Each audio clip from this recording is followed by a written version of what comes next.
Okay, guys, here we are. We are on chapter 7 of Sarah Plain and Tall. I hope you have your book with you so you can follow along. The dandelions in the fields had gone by, their heads soft as feathers. The summer roses were opening.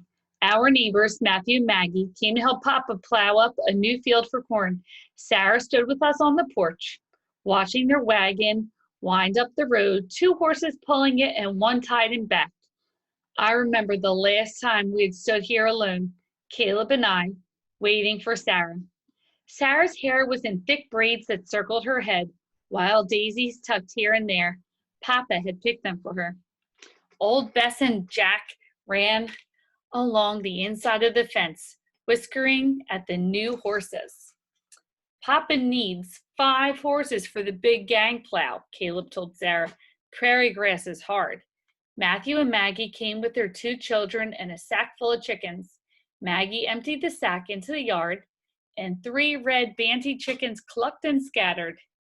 They are for you, she told Sarah, for eating. Sarah loved the chickens. She clucked back at them and fed them grains. They followed her, shuffling and scratching firmly in the dirt. I knew that they would not be for eating. The children were young and named Rose and Violet after flowers. They hooted and laughed and chased the chickens, who flew up to the porch roof, then the dogs, who crept quietly under the porch. Seal had long ago fled to the barn to sleep in cool hay. Sarah and Maggie helped hitch the horses to the plow, and then they set up a big table in the shade of the barn, covering it with a quilt and a kettle of flowers in the middle. They sat on the porch while Caleb and Matthew and Papa began their morning of plowing. I mixed biscuit dough just inside the door watching. Are you lonely? Asked Maggie in her soft voice. Sarah's eyes filled with tears. Slowly, I stirred the dough.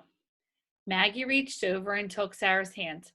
I miss the hills of Tennessee sometimes, she said. Do not miss the hills, Maggie, I thought. I miss the sea, said Sarah. Do not miss the hills. Do not miss the sea. I stirred and stirred the dough. I miss my brother William, said Sarah, but he's married. The house is hers now, not mine any longer.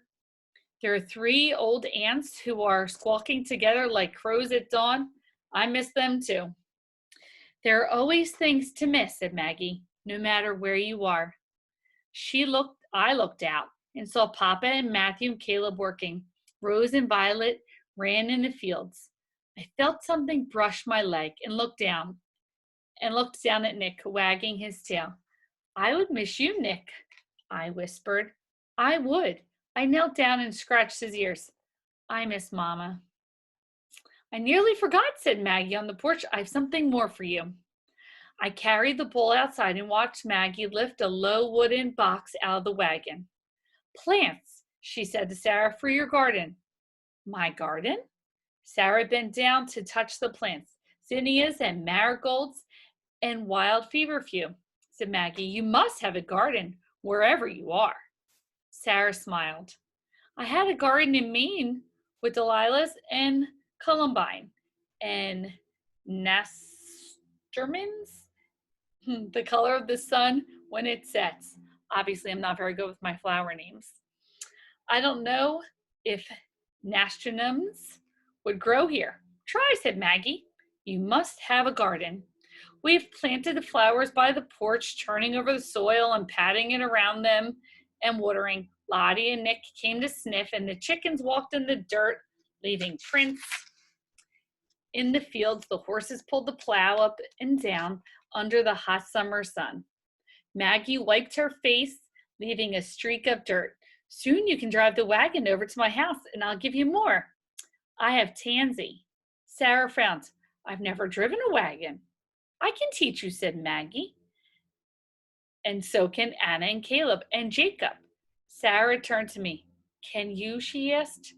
Can you drive a wagon? I nodded. And Caleb. Yes. In Maine, said Sarah, I would walk to town. Here it's different, said Maggie. Here you will drive. Way off in the sky, clouds gathered. Matthew and Papa and Caleb came in from the fields, their work done. We all ate in the shade. We are glad you're here, said Matthew to Sarah, a new friend. Maggie misses her friends sometimes. Sarah nodded. There's always something to miss, no matter where you are, she said, smiling at Maggie. Rose and Violet fell asleep in the grass, their bellies full of meat and greens and biscuits. And when it was time to go, Papa and Matthew lifted them into the wagon to sleep on blankets. Sarah walked slowly behind the wagon for a long time, waving and watching it disappear. Caleb and I ran to bring her back, the chickens running wildly behind us. What shall we name them? Asked Sarah, laughing as the chickens followed us into the house. I smiled. I was right. The chickens would not be for eating. And then Papa came just before the rain, bringing Sarah the first rose of summer.